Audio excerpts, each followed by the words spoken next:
welcome to the Manifestation and Money podcast, Susan. Thank you for having me, Jen. I'm looking forward to having a chat with you. Yeah, I am so pumped because on the last episode, I told the listeners that I honestly had been tipping the scales and talking a lot more on the money side of things. And I really want to bring the conversation back to include the manifestation piece too.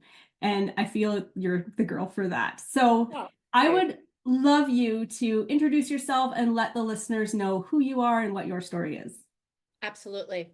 So, hi, everybody. So I'm so pleased to be here. So my name is Susan Watson. I am a manifestation coach, but I'm not a standard manifestation coach because I'm also a clinical hypnotherapist. So I bring hypnotherapy into sessions, and I'm also a holotropic breathwork coach. I'm also an advanced quantum energy practitioner as well. So I bring a lot of different things into manifestation. And how I got started on all this, I read The Secret. So many people began their journey to enlightenment and into spirituality and manifestation by reading The Secret by Rhonda Byrne. And when I read that, I was addicted already because I was like, I want to live like that. This is what I've always had a feeling that we weren't living right. My mum was very in her masculine energy, and she used to have 3 pubs or bars, whatever. So she was very and, very business focused. And I used to look at her as a young child and think, why do you not have any fun? Why don't you come out and have fun with us and what have you? I just always remember my mum working. So when I read The Secret, I was like, oh, this is what I've been searching for all my life. There's always been this something. So I took a course with a consultant who worked for Bob Proctor, and the course was called Thinking into Results. And that started my obsession. Like, I was hook, line and sinker. And then I ended up becoming a consultant with Bob Proctor and his organization, which was fabulous. And I coached his material. And from there, Jen, I study every single day, but it's not like studying at school. So I'm always got my head in a book reading about manifestation, spirituality, consciousness or ego, death, and all this good stuff. It's just fascinating. It's your calling, because I could talk about it all day long, as you've gathered already. And I love sharing with other people what I've learned and how they can improve their life. I think the big thing for me is, prior to all this, and most of the population, we live in fear. We are programmed to live in fear. And if your knowledge and expertise around money, you'll know this as well, how fearful we are of money and love and relationships and careers and business. And I just want to change that. I want to change how people live, because we're not meant to be here to live in fear. That's my driver. That really is. And even speaking to current clients and potential clients, and just friends and family, you can just sense that they're living in such fear of what might happen, of not living to their full potential from fear, which isn't even real. It's a voice in your head. It's just mind-blowing how we choose to live. But you don't know what you don't know. So if you don't know there's another way, you just follow suit to what your parents and teachers and guardians, etc., are guiding you to, don't you?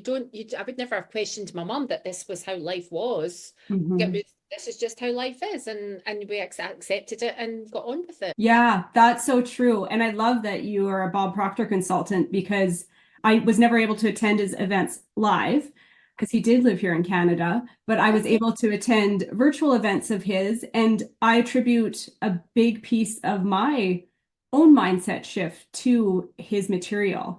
And I loved how he is essentially continually allowing you to step into learning and expanding the context of the information that you know, and therefore expanding your own paradigm into this bigger potential of, oh, now I see the world through this lens with this much more possibility, and this is a fun space to play in.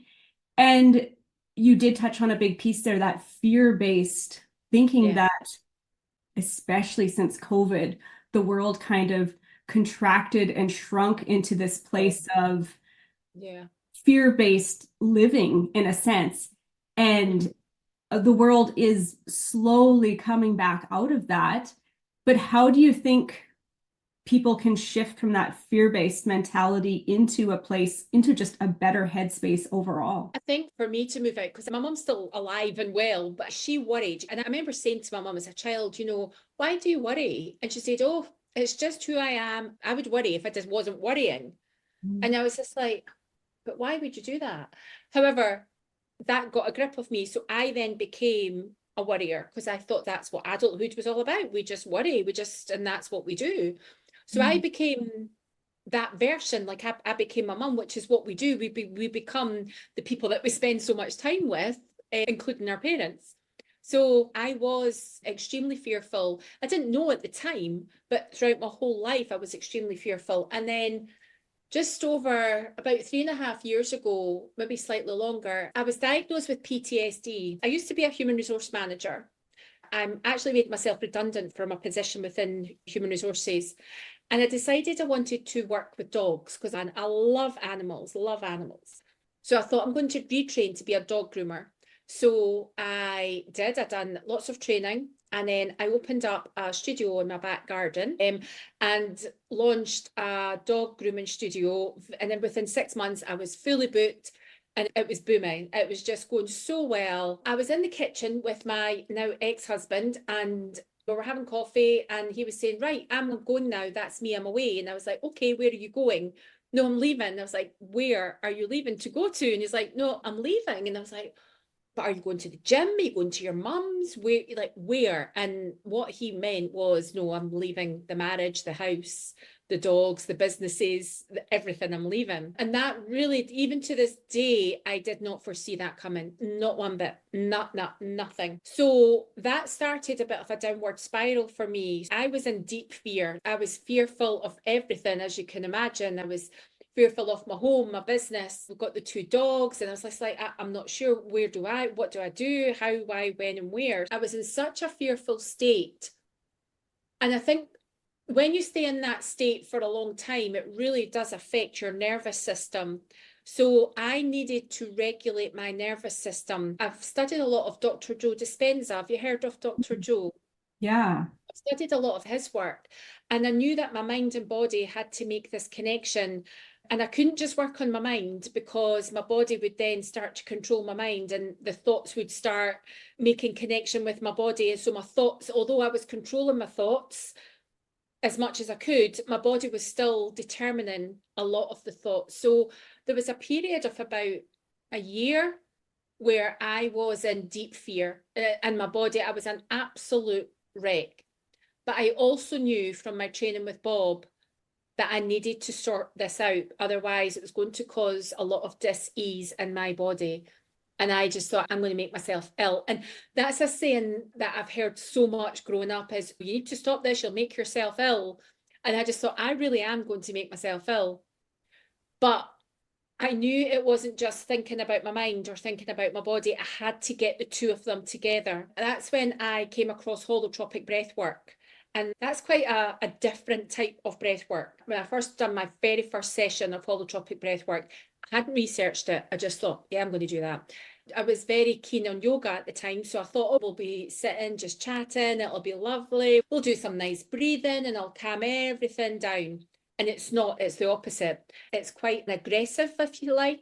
Maybe that's too strong a word. It's very conscious breathing. And it takes you into a non-ordinary state of consciousness. So it's like an outer body experience. I like to say it was reintroduced into society by a psychiatrist called Dr. Stanislav Grof. And he introduced it back into society because he was using it to help his psychiatric patients to overcome traumas and fear and doubt and worry from the past, present experiences. So after my first session with this, I was blown away and I really started to feel my nervous system starting to be controlled even in one session. It's so powerful. And at that point, I said, I want to add this to my toolbox. So that was when I became a holotropic breathwork facilitator. And I think I needed to fix what was going on in my body. I could take care of my mind because I had all the material that I was learning from Bob Proctor and all the other great mentors that I've had. But I believe for you to overcome fear, you really need to get that mind-body connection, because if you don't, you might control your mind, but if your body speaks to your mind, and if your body's not in a state of calm, it will start dictating to your mind what thoughts to come in. So there's only so much control that you're going to have. And I think the other thing for me, because of the work that I was doing with manifestation, it led me down a path learning about spirituality and ego. And that helped me hugely to understand. And you'll know this from working with Bob. And Bob would always say, you're a spiritual being in a human body with an intellectual mind. And once I really dived deep into that and understood, what do you mean by I'm a spiritual person? What do you mean by that? That helped me to overcome fear and understand fear. I don't think you need a big knowledge to understand it. With Bob saying you're a spiritual being in a human body with an intellectual mind, even digging a little bit deeper on that phrase will help you to understand who you really are and understand where fear is coming from, and it's not really part of you. Does that make sense? Yeah, that's fascinating. It definitely expands your context to something bigger than you. Yeah. In a piece of it, right? And you brought in their ego again, and you mentioned it at the beginning, like death of the ego that you were looking into. How does that play into all this? Because I feel like there would be a battle of ego in there. You've got your mind and ego playing into this spiritual part of you. Like, how does death of the ego and your ego play in? Most of the population will think we have one mind. We have just our human mind. But there's actually many parts of our mind. We're multidimensional. I learned a lot of this from Bob. So when he was started talking about you've got your mind, you've got your unconscious, your subconscious, and then I started learning about the superconscious, which is your God, spirit, universe, creator mind. And I'm sure there's many more parts of the mind, but that's 4 parts that I know and work with. The ego belongs to the human mind. I tend to refer, you've got your human mind and you've got your spirit mind. Your ego belongs to your human mind. And an amazing book is The Untethered Soul by Michael Singer. And he refers to this as your inner roommate, that voice that's constantly talking to you all day, just constantly, if you're going to the coffee shop and you're like, do you know what, I'm going to go for a decaf today because I'm trying to cut, and it's like, no, don't do that. You can't do that. We need coffee. Go and have coffee. Okay, I'll just have a regular coffee then. It's that voice that says that you can't do something. It's that voice in your head that's saying, you couldn't do what Susan's doing. You've not got the confidence. You don't know what you know. You can't do that. Eckhart Tolle will describe the ego as any thought that causes suffering is ego. Oh, wow. Yeah. That's a stop you in your tracks reframe there. Because I think so many of us, and I say us as human beings, that is the space people are operating from. Absolutely. This is where suffering, that's where fear comes from, because it's the ego. I've come across people that will say you need to befriend the ego. And I don't like that, because I don't want to be friends with it. Because if you're friends with it, it'll lure you in. It's an absolute trickster. But I don't hate my ego. It does serve a purpose. It's finding that balance between the ego and not ego. Eckhart Tolle will always say any thought that causes suffering is ego.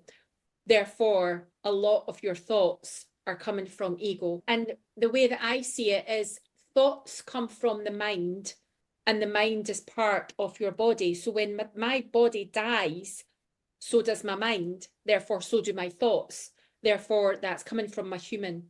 So thoughts for me are a human thing. They're not a spiritual act. Thoughts are there. When I leave this body, I also will leave my thoughts behind. But I will then go on and be a spiritual being, as Bob Proctor has taught us, and many, many other great teachers have said that we're spiritual beings. But when I heard Eckhart Tolle saying this, I thought, gosh, that's like most of my thoughts. So most of my thoughts are actually causing me to be in fear. And then when I started delving in even more to this, because this fascinated me, because this is how we live. We live from that voice in our head telling us to do certain things. And there's some sort of study being carried out in America, and it's to do with people who come from, Eckhart Tolle refers to it as your pain body, which is ego-driven. And there's a lot of research being done on this because they're trying to bring this into the courts and into the legal system to say that if somebody does a crime of some sort, that actually it could be coming from their pain body. And it's almost like they've lost their mind, they've lost their human awareness. But there's a lot of research being done to bring that into the justice system. I don't know where they're at with it. I read that somewhere. The ego isn't real. It's in your thought system, it's in your mind, and it's that voice inside your head that tells you can't do something. The ego served a purpose many years ago when we were out as cavemen and women. We were out killing animals and we needed to be alert and be aware because there was a real danger that we could die and we could be eaten by a bear. But we don't have that now. So the ego really just serves to cause us suffering on a psychological basis. It makes sense. And you can right now immediately think of, I don't know, for me, a handful of people that I know that are operating from that space. So if we shift here for a minute from fear and ego over to the world of manifestation, which you're kind of shifting gears, what is your definition of manifestation? What does manifestation look like to you? Manifestation for me is co-creating to bring heaven down to earth, because we live in such a fearful society and we use our faculties wrongly. We are the only species on the planet that has an imagination. I've got 2 dogs, they don't have an imagination.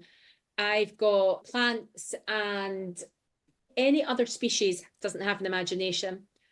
So I believe that manifestation is our power to co-create with God, source, universe, creator, to make our life here on earth joyful and pleasurable the way it was always, to create abundance. We are an extension of God. I don't believe that we are God. A lot of people say, you're God. And I'm like, well, I'm an extension. I'm an extension of that. So I do believe that every single human being has a degree of power. And by using that power and using these amazing faculties that we were gifted with, we get to create heaven on earth and have everything that we desire and have abundance. That's what manifestation is making the unseen seen, making your dreams and desires your experience, your reality. Beautifully said. You are somebody who went down from this really fear-based place and you've dug yourself out of that. So can you share with the listeners some practical tools that you used on yourself to get yourself to this place of making your world so much better now? Yeah, the first thing I would say is to start to study who you are. You don't need to go into great detail, but to understand who you are as a human, to understand that you have different minds, to understand that we're not here to suffer. We're not here. That helped me massively to really start to understand and master me. It's not, when we see, we rely so much on our senses to say, well, that's real, like my house is real, my car is real, I want a better car. So we try to manipulate changing the car that's already here, that's already been manifested, it's already created, and it's now a dense object. And what we try to do is change our external world by changing our external world. So I'll take my car to the garage and say, can I get a new car? Can I give you my car and we'll do a trade? And you're like, oh no, but I need more money. And it's like, right, so we go on this quest to find more money, and we're looking under the sofa, and we're like, is there any bank accounts that we don't know? Or maybe we could work more. Maybe we could do this. And even that is a form of suffering, because that's not how it's meant to be. What we don't do as humans is actually just realize that it comes from within. Anything that you want to experience externally must be created internally first. Everything that was ever created was a thought. And Bob was always say it all starts with a thought. So I've got an iPhone here. This iPhone was initially a thought that didn't just appear and we all were, oh my goodness, there's an iPhone. It was a thought, somebody created it. understanding how your mind works and why we have been gifted certain things like imagination, will, memory, perception. These things are all given to us for us to use in a different way that we've been taught to use them so far. So I think that would be the first thing, Jen, is to start to gain understanding about how creation works and how you can start to manipulate your own energy. There's another thing Bob would always say. And I remember I'm saying this so clearly at some of the trainings that I went on. And he'd say, Susan, we're an ocean of motion. And it was just the way he said it. And everything is vibrating. To understand that you as a human are vibrating and we can have so much more than what we have just now. We're so, so powerful, but we don't know our own power. And that comes to energy and the law of attraction, because the law of attraction is a secondary law to the law of vibration. The law of vibration is what attracts things to you. And I think once you start to understand that, start to understand the universal laws, start to understand your own mind and how you're part of the universal laws, then life becomes a lot less fearful, because you can start to understand how you're creating that fear and where the fear is coming from, and that it's not real. So I think it all comes down, my journey with manifestation, it's all come down to self-mastery and about understanding the self. It's not about anything else. It's all been about understanding and mastering me, my emotions, my nervous system, my mind, the universe. It's not been about anything else. It's not been, well, what strategy should we use? It's nothing to do with that.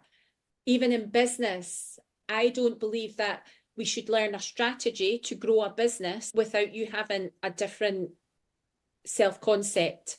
I think the internal work is far superior before we go and start to learn anything about strategies.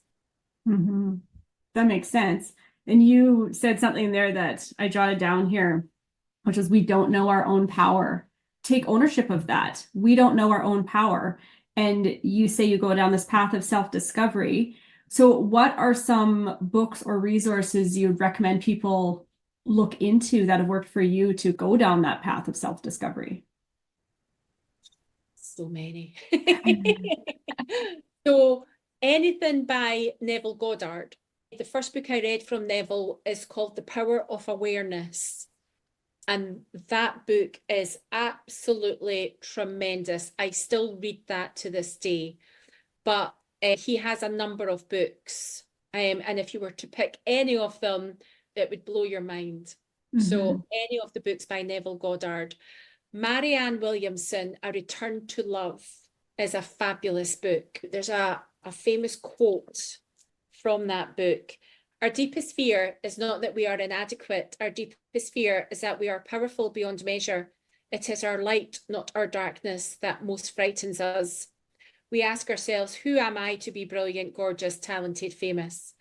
But I love that. Our deepest fear is not that we are inadequate. Our deepest fear is that we are powerful beyond measure. That seems like the perfect, powerful note to end our chat on, because to realize that it comes from within. And are you scared of actually going out there and being successful? It's actually easier to hide at home than it is to go out there and do the thing that you want to do.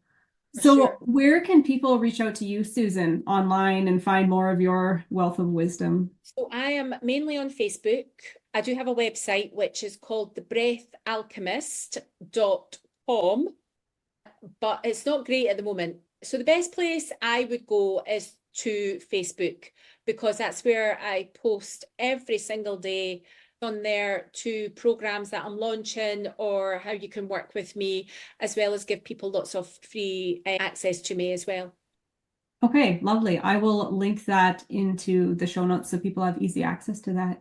Amazing. Thank you so much for chatting with me on the show today. Thank you. I've loved that, Jen. Thank you for having me.